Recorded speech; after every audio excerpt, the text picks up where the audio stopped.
Hi dancers, it's Kirsten. Welcome back to Twin Talks Ballet. Today, even though yes, I do still have a French twist in my hair because I just taught a ballet class, I am going to take a little bit of a break from the technique tip videos that I've been doing, which thank you so much for watching those and enjoying them. So glad a lot of dancers have been appreciating that. We will get back to more technique tip videos, but in the meantime, I do want to go back to mindset, my favorite thing.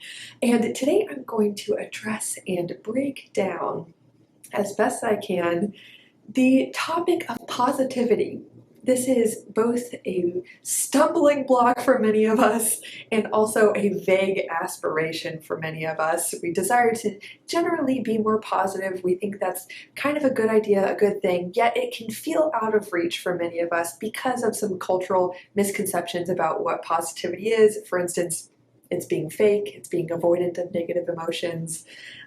So today I'm going to address those stumbling blocks, those beliefs that seem incongruent, inauthentic, or just cause us to really sense like being positive isn't for us. I'm really excited to dive into this topic. Let me know what you think in the comments. I'd also love it if you gave this video a like because it sends a little message to the algorithm that other dancers might like to also watch this video, and it'll send this video far and wide. So I really appreciate it. If you like this, give it a thumbs up. I'd also like to thank the sponsor of today's video, which is balletok.com. More on them later, but for now, let's get into what positivity is and what it's not, and how you can actually have more of it. Okay, first things first. You know, if you've been watching for a while, that we love a good definition on this channel. Knowing the definitions of words that we throw around all the time is insanely helpful. And you don't even know how helpful it is until you start just Googling this stuff, or in a conversation with people, ask them, what do you personally mean when you say this word? Or what do you think of when you say this word? It's crazy how many disputes are kind of settled both inwardly and with other people when we just know what we are saying. So when we use the term positivity, what do we mean? Personally, I love these two definitions: the practice of being or tendency to be positive or optimistic in attitude. What I like about this definition, it is the practice of being, like kind of a mental emotional state that you practice tapping into, or the tendency to be positive or in an optimistic attitude. I love the word practice. It brings our awareness back to the fact that this is not something you are locked into all the time. It's something you choose. And we're going to get into kind of appropriate versus inappropriate ways to practice positivity later on in this video. I want to just plant that seed right now that when I'm talking about this, I'm not suggesting off the bat that we should be positive all the time. But when we are talking about positivity, I like this definition.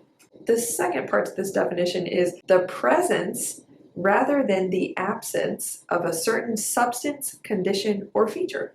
So instead of having kind of an emotional attachment to this definition, it's talking about speaking of the presence of something rather than the absence of something. An example of how that version of the definition works out could be in ballet class. As a teacher, I am speaking positively, which doesn't mean I'm emotionally like validating every student saying, that's so good, that's so good. I'm not placing labels of good or speaking in an emotionally positive tone necessarily, though I tend to, generally, I try to make it a nice, happy, safe environment. But when I'm speaking to the students, I'm speaking in a positive sense. I'm telling them what to do, what to feel, what to think, rather than what not to do. So an example of this is when you're doing an attitude derriere balance. I would tell them, feel your weight going forward, feel your chest going forward, your back leg going up. So whatever the corrections are or the suggestions are, I'm suggesting what to do rather than say, don't fall back, you're leaning back, don't do that. I'm saying reach forward. So that is a very simple example of positivity in action, which is kind of devoid of the emotional association of positivity. So it could be both. Now let's get into some juicy misconceptions about positivity. The first thing I really want to address is this idea that positivity is really about positive thinking. And positive thinking is about repeating to yourself and forcing yourself to believe things that are kind of unbelievable. You don't really believe them, and they're like kind of out of reach. For instance, looking at yourself in the mirror and telling yourself, you are an amazing dancer. You are beautiful. It's very self-centric, first off. My approach personally is to take the focus off of the self and to build hope and faith in things that are genuinely believable for you and kind of get your focus a little bit away from just being here and kind of more into life, the people around you, the hope you have for the future, things like that. The resources that you've been given in your body, in your mind, that you can use to make something great out of your life experience. Not hating on you if you do enjoy a good positive affirmation. However, there can be a lot of misconceptions about what positivity and positive thinking is. My suggestion is that positive thinking is choosing to put your focus towards and remind yourself of beliefs that you genuinely hold to be true, or developing beliefs that feel authentically real and believable for you. And this could look like, instead of going to the extreme of, I believe I am an amazing dancer, start where you're at and instead adopt something like I've learned to affectionately call it safety net confidence, which is this idea in trusting in your ability to adapt when things don't go your way. Trusting and having faith and hope in your ability to handle hard things. If you have a bad class, safety net confidence, in my opinion, looks like saying, that's okay. I don't believe in failure. I believe in taking feedback from what didn't really work according to how I wanted it to work, and then taking those lessons, turning it into something that I can use for a better class next time. That is safety net confidence to me. Instead of building this like kind of house of cards kind of confidence where it's like your confidence lies in, or your positivity lies in like really believing you're an amazing dancer, and then forgetting, oh, you're a human being, you're gonna have an off class, and then guess what, your source of positivity and confidence was so fragile that then you crumble, and then you're like, positivity isn't for me, So what I want to encourage you guys in is that positivity, and more specifically, positive thinking, doesn't have to look like convincing yourself of things that you don't believe are true, or believing things that are going to be inconsistent. Like they're not true across the board or in a sustainable way. I would encourage you to start reminding yourself of things that are consistently true for you, that mistakes are a learning opportunity. Reminding yourself of the intention of why you go to ballet class, why you dance.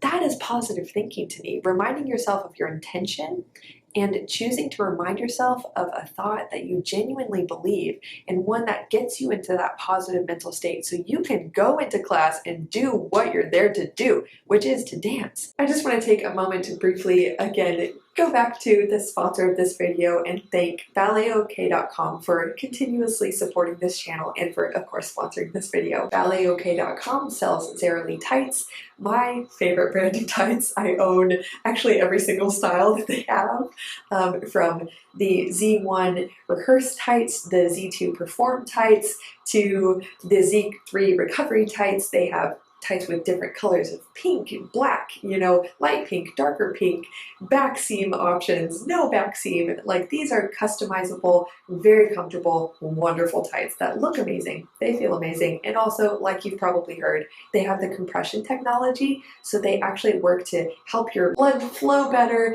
your circulation is increased, so your legs can recover faster from a tough class or a tough workout. They have a wonderful tights recycling program. So all you do is go to balletok.com, click on the tab that says Tights Recycling Program, and you can go through an extremely simple process to just put a wad of your old nasty tights in the mail, send it off with a free shipping label, and you'll get a discount on your future order of Sara Lee tights. So you're going to get a discount on some new tights. You're going to be helping out the environment by recycling some old materials.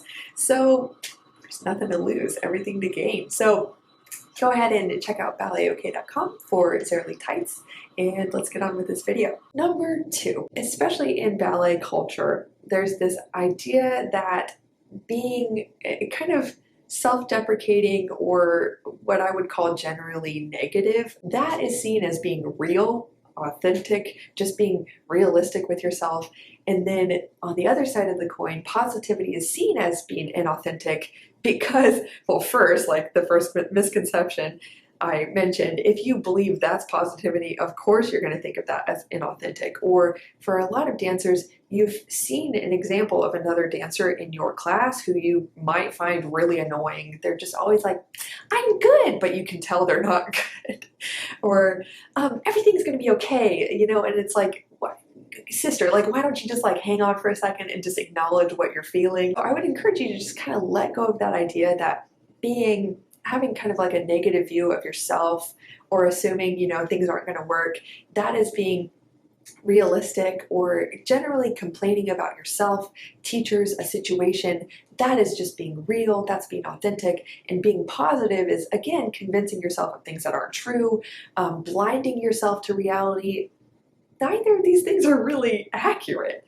So what I want to bring your attention to is that oftentimes choosing a negative interpretation could actually point to a lack of vulnerability and hope, rather than being realistic. Sometimes when we choose to believe like, oh, something's just not going to work, we can coddle ourselves and say, well, I'm just being realistic, which sometimes we are, and sometimes that's appropriate to kind of cut off hope because it's generally not healthy for you to keep hoping in something.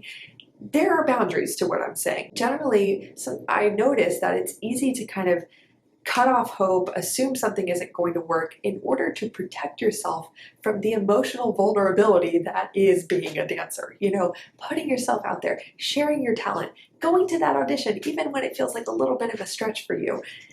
Showing up with your power of vulnerability and saying, you know what, I trust that I can handle a good cry after this if it doesn't work. And then I'm going to get up again and I'm going to go to that next audition. That to me is like having an overall positive mindset, one that plants the seed of hope in every situation, rather than saying, I'm going to get this audition, it's going to work. That is blinding yourself or avoiding the truth that is, you know, it could also not work out. But I would encourage you, instead of saying, you know, it's being realistic, to say, you know, that's just not going to work. That could actually be a self-protection mechanism that is coming from an avoidance of potentially a negative emotional consequence. This leads me to my next point. Oftentimes, just like we associate positivity with believing things that you don't really believe, which leads to inauthenticity, we have this idea that being positive is good, and especially when we're using the more emotional definition of positivity, like generally having positive emotions is good, and then negativity or having negative emotions, that is bad. I want to just encourage you to remove the labels from both positive and negative emotions. I kind of wish there were other terms for positive and negative emotions. If you have some suggestions, and I would love to see them in the comments, genuinely, because it's actually, I believe, really unhealthy to pretend like positive emotions are more valuable than negative ones, or negative ones are more authentic than positive ones. Like, let's just remove all those labels altogether. And I want to encourage you to embrace that belief that all emotions do genuinely serve a purpose. They are not good or bad inherently. If you're thinking, well, it's not good to be like crying in ballet class, I would say, yeah, I would like to encourage you to adopt that filter of asking yourself, what mental state is most appropriate to serve my intention for doing XYZ? It could be ballet class, for performing. What mental state is most appropriate to serve my objectives or my intention or my goals, whatever you want to call it? Choosing a mindset that is most appropriate for your objective at that moment in time isn't actually being inauthentic. It's not even being avoidant of negative emotions that you feel inherently. It could just actually be a resourceful way of being. if you're able to shift your mental state to focus on the task at hand and do what you're there to do, wouldn't you say that is actually a desirable thing? So I want to say there's a limit to this. If you are feeling negative emotions and they are persistent and you really feel like, gosh, I just need to acknowledge them, shoving them down consistently so that you can overall be positive because you believe that's a good thing, that is actually very unhealthy. In the short term, it is okay to say, you know what, I'm feeling sad about something, but I'm going to let myself focus on ballet class for now because it would be uplifting to me, or I have an exam today in ballet and that is what I've committed to do, so I'm going to adapt my mentality, focus on what serves me at this point. And then the key is to, instead of continuing to suppress a negative emotion, that is just diverting your focus.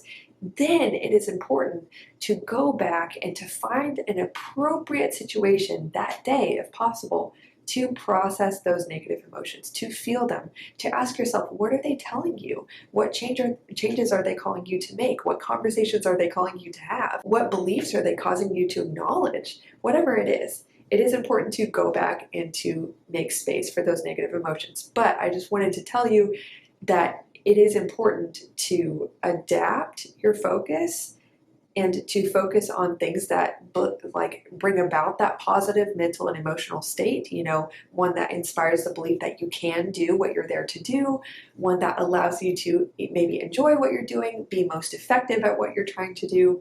That isn't necessarily being avoidant, it's just choosing an appropriate mental state for that appropriate context. But then it is important to make space for the more negative emotions that you feel because they are just as real. Just find a space that is most appropriate for that. I want to encourage you to be adaptable and to really embrace that being positive all the time is an extreme that I believe can be very unhealthy, just like being negative all the time. I don't like generalities, but just go with me here. That is unhealthy for you and causes you to interpret reality in a way that isn't necessarily true or real or genuine. You're just convincing yourself, through the confirmation bias that we all have. We can choose to, put our focus on our interpretation of, that teacher just hates me or whatever.